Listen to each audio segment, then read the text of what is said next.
Let's get these young people up here, and then when they are done with their time, and take your time, don't worry, we got plenty of time. We'll take a break, we'll reconvene at 5 to 11, and then we'll do the report of the bishop after lunch. So, welcome up Janelle Miller and some of our peer ministers. Now, again, this is a great program. It doesn't mean you have to go to seminary. Parish Lay Ministry Academy, great program. Madeline Richards is going to be here this afternoon to talk about it. Doesn't mean you have to go to seminary, okay? All right? You can just you just do the Parish Lay Ministry Academy. It's okay. You can be a peer minister. It doesn't mean you don't have to go to seminary, okay? Because you know what we really, really need in this church, y'all? You know what else we need besides pastors? Lay leaders. Lay leaders who, I loved what Pastor Joe said about people coming in, coming through, being commissioned to go out. And I hate seeing people leave my church. But I love seeing people grow the kingdom, right? So you don't have to be a pastor to serve Jesus. Y'all got that, right? We understand that? Lutherans? Okay, all right, I'm going to shut up now.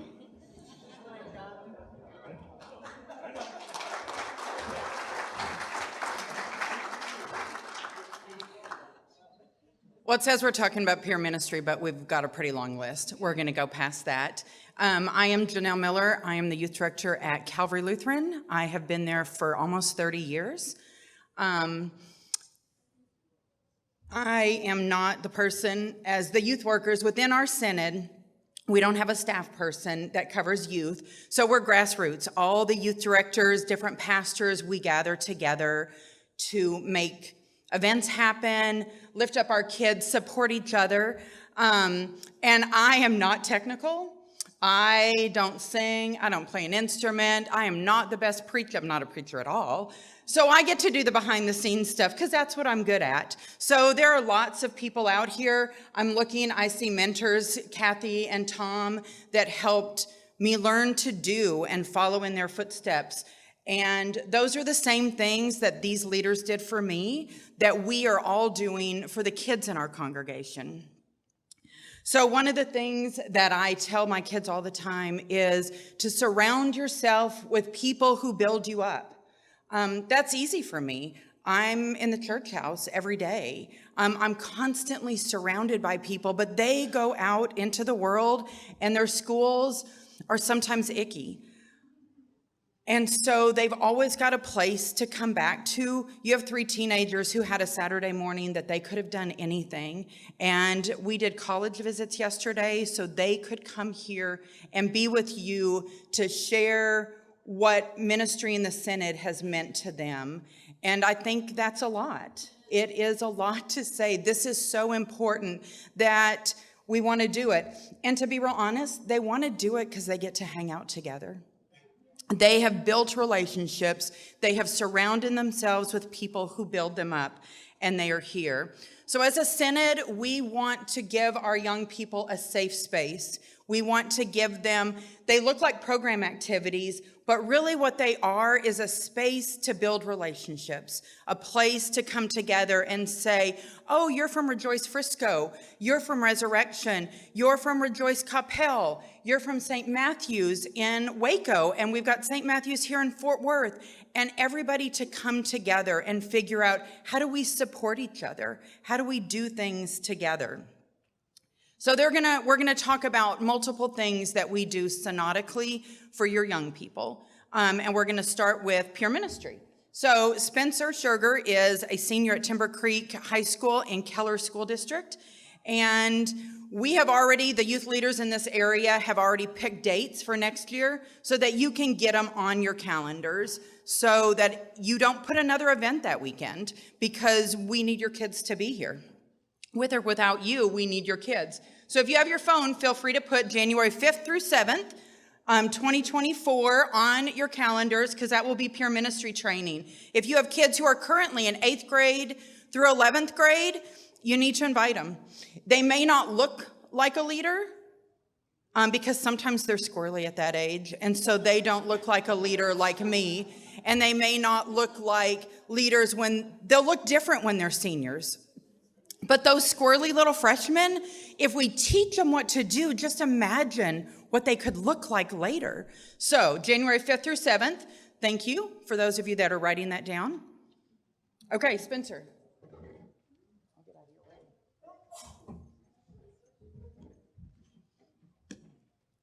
Okay, so I just want to give a little short speech about like peer ministry and the process of it and how it's impacted me. So as a freshman in like the Calvary Youth Program, I went through Peer Ministry Run, and it was like very nerve-wracking at first, getting into, like one room with a bunch of other people around my age from different congregations for a whole weekend. And I was like very nervous going into that. But the experience was very good, to say the least. We got to talk a lot about, different situations we've been through outside of the church community, like with our friends at school and with our family members. And we got to talk about like how to handle different social situations, how to basically not just like teach how to be a good Samaritan, but instead live as a good Samaritan. So yeah, that was a lot of like peer ministry 1. And then in peer ministry 2 and 3, which I got to go through after the pandemic because it's like a break year, it was a much smaller group I was with. And so that, being with a smaller group, it was honestly a little bit better because it made the experience a lot more memorable to me, and it felt more personal. I felt like I was able to talk about more, like very difficult and hard to talk about situations in my life. And it was great to hear from a small group of people that I could trust. I could take their words and their, advice to heart. But yeah, it's had a very big impact both inside and outside of the church. It's helped take like a lot of my, like small friendships and acquaintances and just turn them into like long-lasting bonds that I won't forget.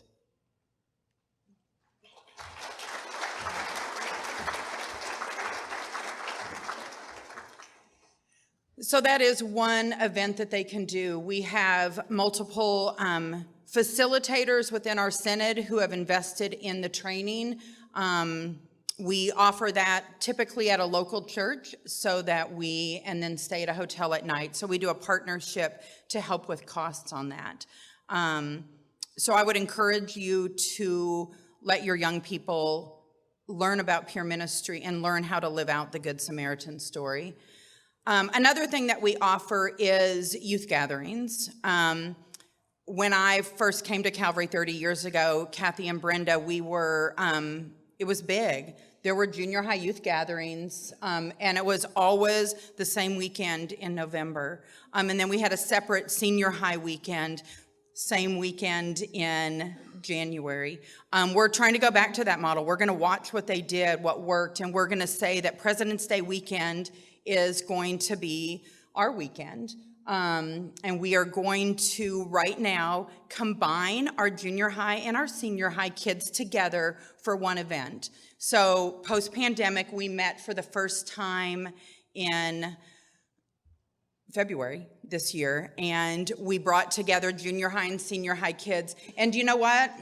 4 of us got together and said, it could just be our kids that are coming together. And you know what? We're okay with that. It turned out there were over 100 there from a variety of congregations that got to spend time with each other and hang out together. A lot together, but then also a lot segregated by ages. So next year, President's Day weekend is February 16th, 17th, and 18th, which again would be a really good date to put on your calendar.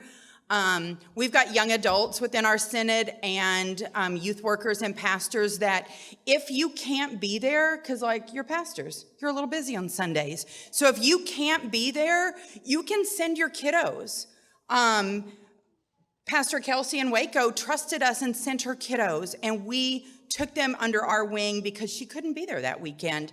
But it was still important enough to send your kids. So send them. There's now a place to check. They need to be within the Synod group. And we have a Synod group modeled after our gathering bishop group.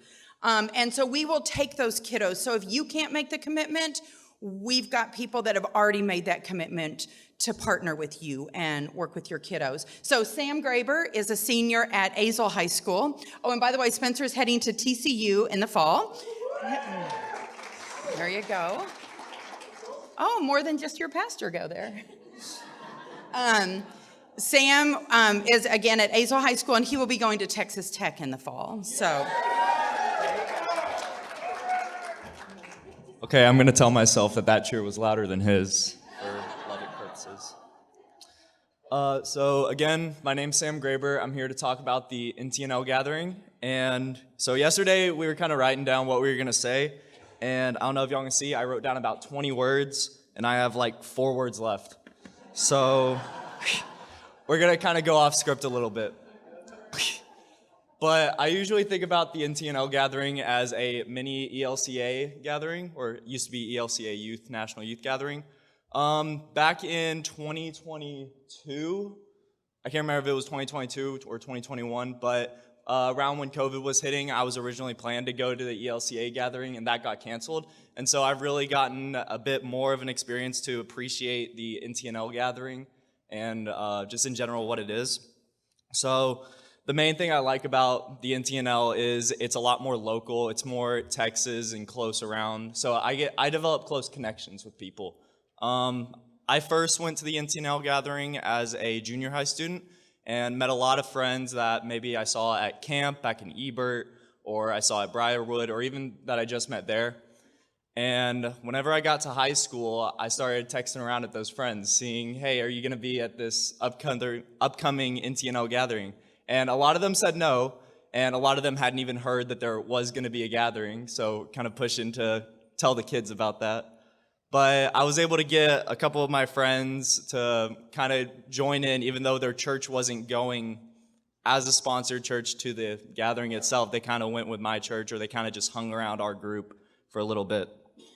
But while at the NTNL gathering, we did a lot of service work, kind of like you would think you would do at the ALCA gathering. We developed pantry boxes. That was kind of the building project for the group that the older kids did. Specifically, that's actually what I did the entire weekend. So everything else is kind of hearsay that I'm going off of. But the pantry boxes were a lot of fun to make. We spent a lot of time just getting the wood and building it together. We had 2 contract workers from our church, and then a couple other adults from other churches kind of helping, kind of supervising, making sure we don't cut an arm off or whatever. And it was honestly a lot of fun.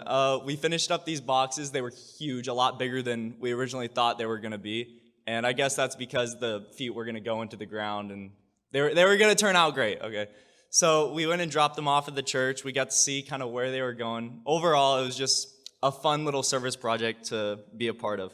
The other projects that were done while we were over there are Love Sacks for the Homeless. I know that's kind of the basic go-to church service project. Pack up little food baggies, little fruit cups, water bottles, anything like that, just you could think people need in times of need and stuff like that. And then the other thing was mattresses. And I don't know how this worked or anything like this, but they made these sleeping pads for homeless people to use out in the street, whether they have if they have just a spot where they don't want to be sleeping on the street itself, gives them a little bit of a buffer. Again, I don't know how they made them, but they did it. And from what I was told, they were actually pretty comfortable.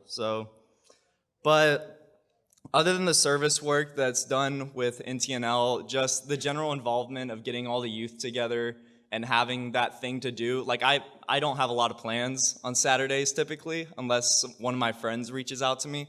And anytime there's any kind of church event, I'm always one of the first people to jump on. I never sign up for the Evite. I never say that I'm going to go. But in my mind, I'm always telling myself, yeah, I'm going to go do that.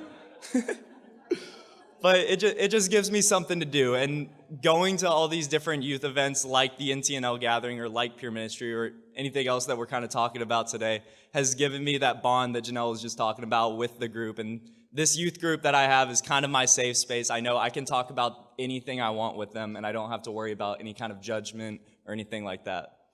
So that's really all I have to say about that.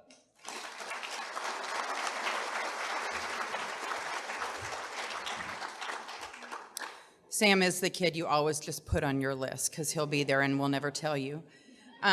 But he's also the one I kept having kids call me that I didn't know. So Sam told me about this gathering and that you could probably still get me in, that's why some of those kids came, not because I invited them or I sent an email out or the Synod blurb. They came because somebody from a different congregation that they met when they were in junior high said, I'm going to be there, will you come? So that's what we want to do. We want to build those relationships. ELCA youth gathering. Like Sam said, this group missed out. They are the ones who were the pandemic kids, and they didn't get to go. And there were thousands across, gosh, that should not be emotional. There were thousands across the country that didn't get to go. So our next cycle is up. 2024 is the youth gathering. It will be in New Orleans. We are excited to accompany the people of New Orleans again. That gathering will be July 16th through 20th of 2024. Another date for your calendar, July 16th through 20th. But right now, that date seems so far away, but right now is when you need to be talking to your kids about it. They need to get ready tomorrow. They need to have something to look forward to, because whether you have a group of 3, which is the smallest group I've taken to the gathering, or 35, you've got to get ready and you build that excitement and you've got something to look forward to for the next 15 months and something to prepare for. The gathering has multiple components. It has mass gatherings, incredible bands and speakers. It's got a Synod day where we get to do worship together. It has an interactive day where they will turn the convention center into this holy playground where our kids get to go and explore and talk to each other and see all these different things to experience. And then there'll be a day of service where we get to roll up our sleeves and we get to be involved in action or advocacy or awareness for the issues that surround this community, which are probably similar to some of the issues that surround our communities. And they get to do it with 30,000 other Lutheran youth. I went to Denver, Colorado in 86, 85, somewhere in there, back when it was ALC, and I didn't go while I was in college, but I've been to every other gathering. And it's one thing to go in as a kid and that awe, but it's equally as awesome to go in as an adult watching the awe on their faces when they look around and say, everybody in this building believes in the same things I do. They are also devoting their life. The ELCA heard these kids when they said, we didn't get to go, we're upset. So this is the first year ever. There will be a young adult gathering. So it is ages 18 to 35. Huge gap, I understand that. They don't want to leave anybody out. We assume the target age, most people will be between 18 and 25. They will be housed separately. They don't get to ride with me. Well, they can, and I'll drop them off, but they will go separately. They will have a hotel, and they will start grouping those kids. Freshman and sophomore college students will be together. If you're 30 with 2 kids, you'll be in a group with other people in their 30s with kids. So they will do their own track. I don't have a lot of details because it's developing as we speak. That team is working hard, but there is a youth gathering for our young adults for the first time. Of course, we also have Mile for multicultural and Table for those with disabilities. This year, there has been a grant.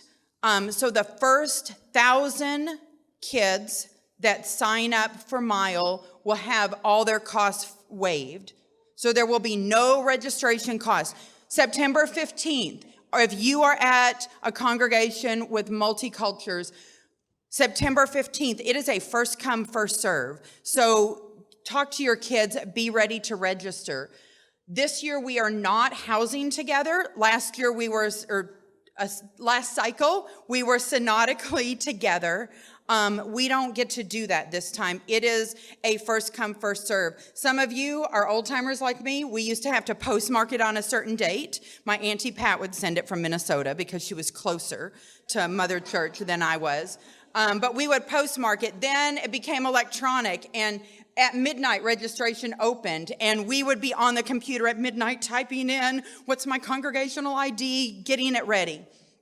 This year, as soon as they come in, you will have priority on what type of housing, how close are you going to be? Do you want higher end, lower end?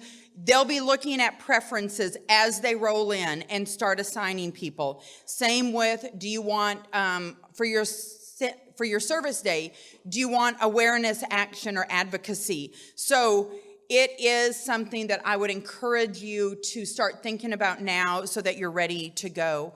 We will have a bishops group.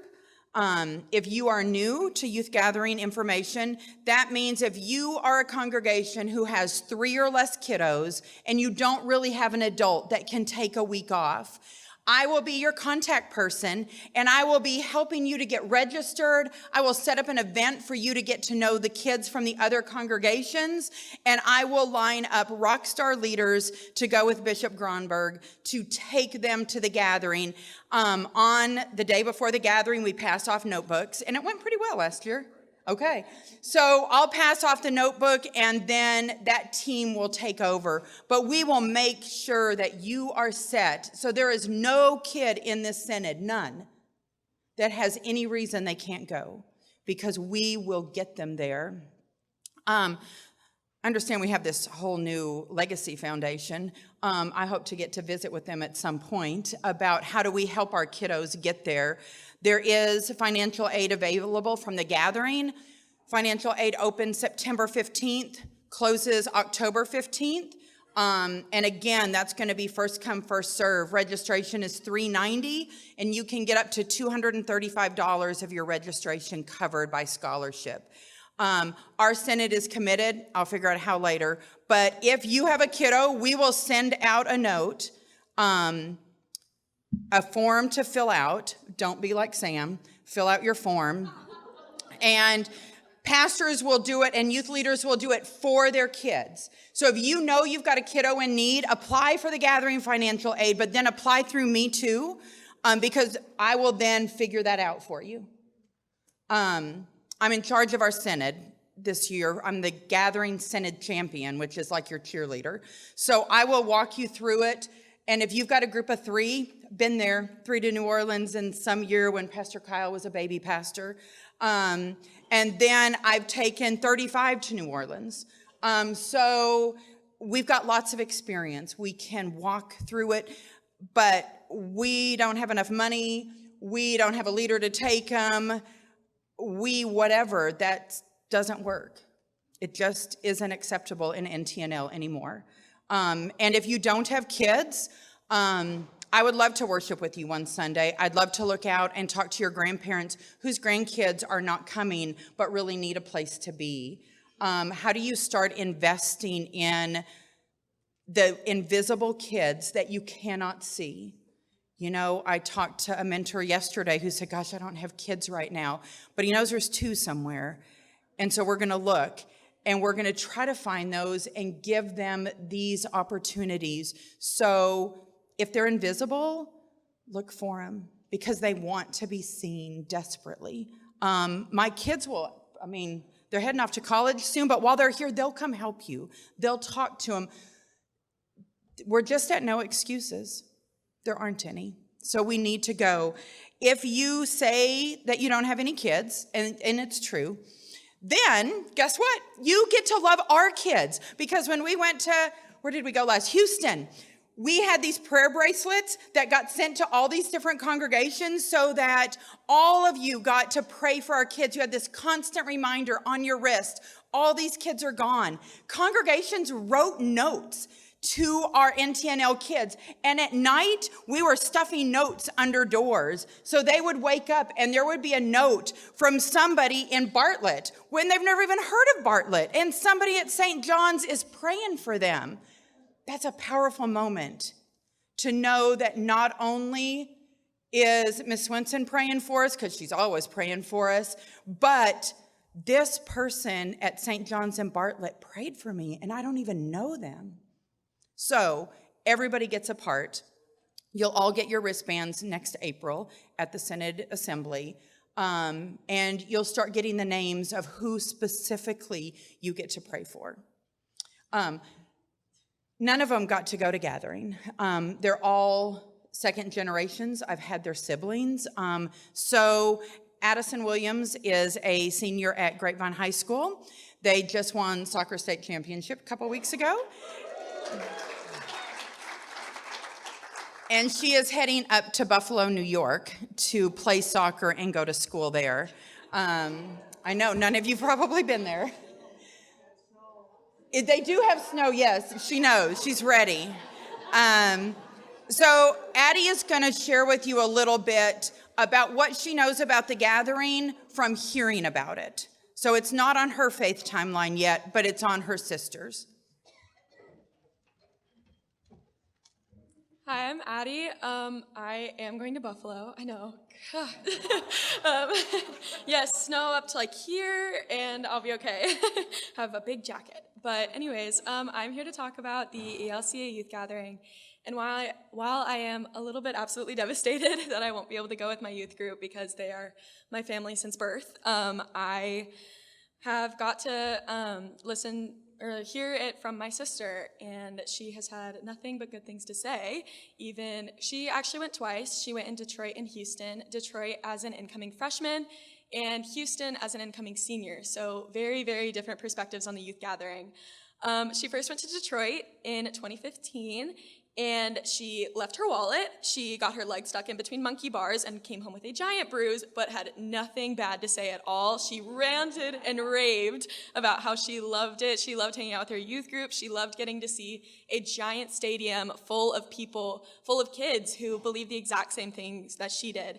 And it was such an eye-opening experience for her. And at this point, I was 10, and I was like, oh my gosh, I need to go to this thing. I was waiting for my moment to go. And so she, as an incoming freshman, she was very nervous to be with the youth group for the first time because it's the high school group and they already have their tight-knit communities, but everybody opened up and accepted her, and it was really great. And then she went again in Houston as a senior, and obviously there's some big growth between a freshman and a senior, and so she got to experience it in a different light. And we actually, the one story that I remember that she told me was they got up at 4 in the morning, very early in the morning. They left at 4 in the morning to go to the stadium very early so that they could see a Calvary alum sing the second place song, This Changes Everything, Sammy Garcia. So they woke up extremely early to see somebody that they knew sing on stage in front of 30,000 people, which to experience that is just something amazing. And so I am devastated that I'm not going to be able to go with my youth group, but I'm really, really excited to go as an older person. But yes, and we still, This Changes Everything, and we still sing the song 5 years later and in our bus after everybody who went to the youth gathering has graduated. It is still impacting our youth group, and it is still just the impacts of the gathering is affecting all of us. So even if, you have, as Janelle said, even if you had 3 kids, that's still 3 kids that you're making an impact on by taking them to this thing, because it's really, really cool. And yes, my sister loved it, and I'm gonna love it in 2024. Thank you.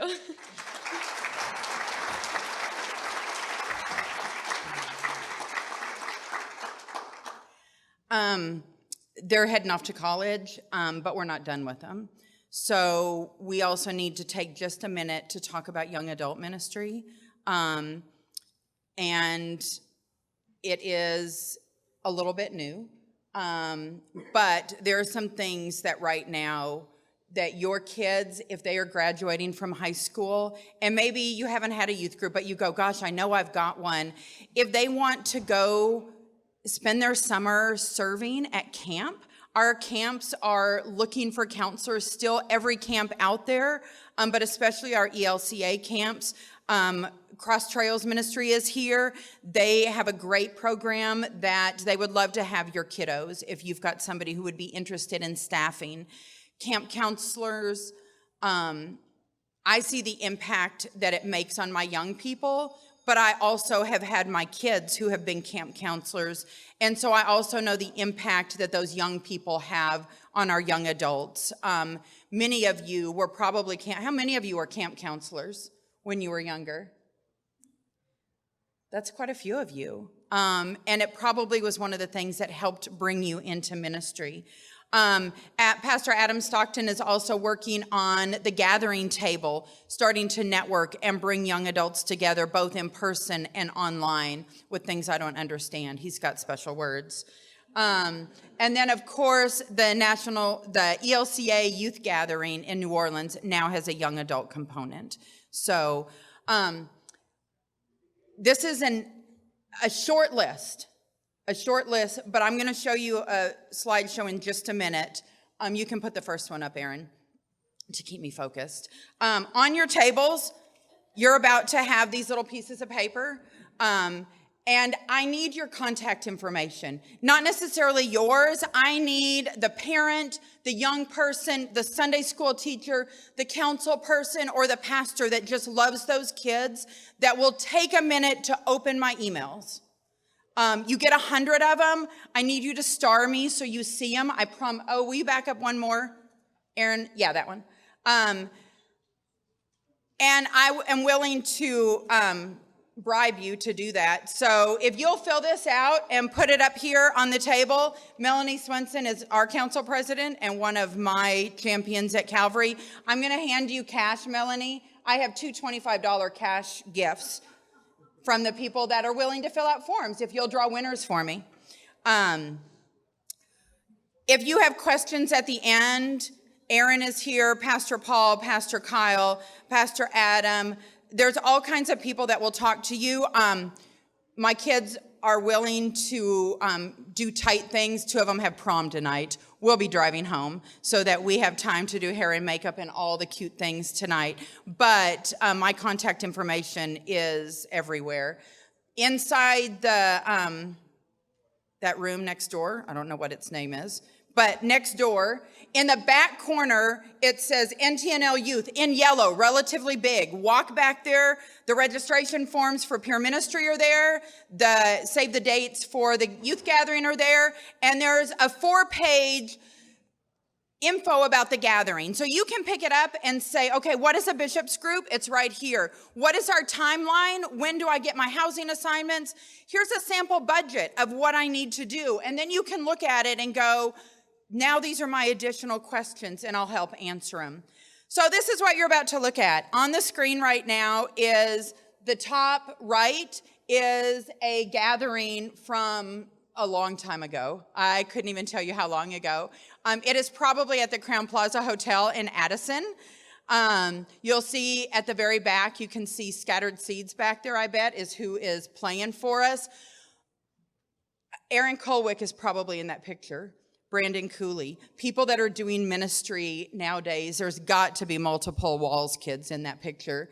The one on the top left is just a couple of years ago at Christ Lutheran. It's junior high kids gathering to learn more about the church. And then the bottom photo is at the 2018 Houston gathering. That is the bishop with our student leaders, high school students that led the worship, and then our synod behind it. So when we start with this is where we go. Go ahead. These are some of the pastors that grew up here. They were our kids. And now, look, they're big, and they wear collars, and they preach the gospel in word and action all the time. There's another one. Are there more of you that grew up in this synod that are pastors? Yes, stand up, because I need to add you to my slideshow for next time. So thank you. For all of you that as kids were immersed in the gospel and somebody loved you enough to push you and continue to encourage you, I thank God for that person, because one of those pastors is mine. and gets to help nurture these kids and raise them up. So thank you for raising pastors. Other things that come out of those 3 gatherings that you saw at the bottom or on the first screen are youth ministers. And some stay in youth ministry for a ridiculously long time. And others come in for a season of their life and pop back out. But these are the churches that raised them, not where they did ministry, but who raised them.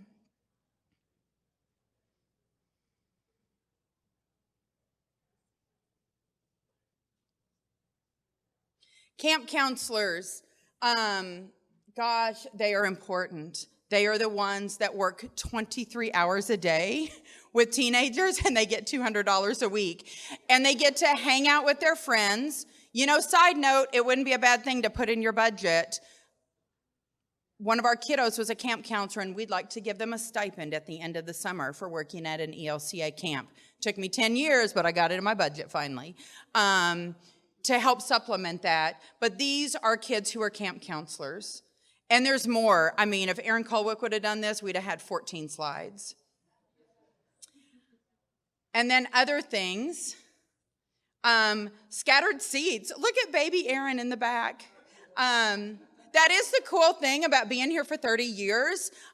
You get to watch the kids that were at other congregations, and now they're your colleagues, and they're working alongside of you, and that's super cool. How many Sunday school teachers do you have that you raised up? When your kids go off to college, are they involved in campus ministry? Because you know what? You help do that in your congregations. How many are church musicians now supporting your congregations in that way? So it may not look like the pastor caller. It may not be on staff as a youth worker. It may not be camp counselors. Maybe it's just every Sunday that's where they are, and they're in your Sunday school rooms. So love and nurture those young people in your congregation and help them find their call to ministry so that when they walk away to college, that you know they're going to be okay in New York and in Lubbock and in Fort Worth. If you have any questions, holler at me. I'm sorry, I know I went long, but it's all good. This is a promise you made. I probably should have put that at the beginning. You said these words, somebody did, at your congregation. Let your light so shine before others that they may see your good works and glorify your Father in heaven. That's what we want for our kids. Let's let them live out their baptismal promise, the words that we said to them, so they can do it. So find your kiddos and fill out your paperwork. Just tell me somebody that will read their email or take a text or phone call.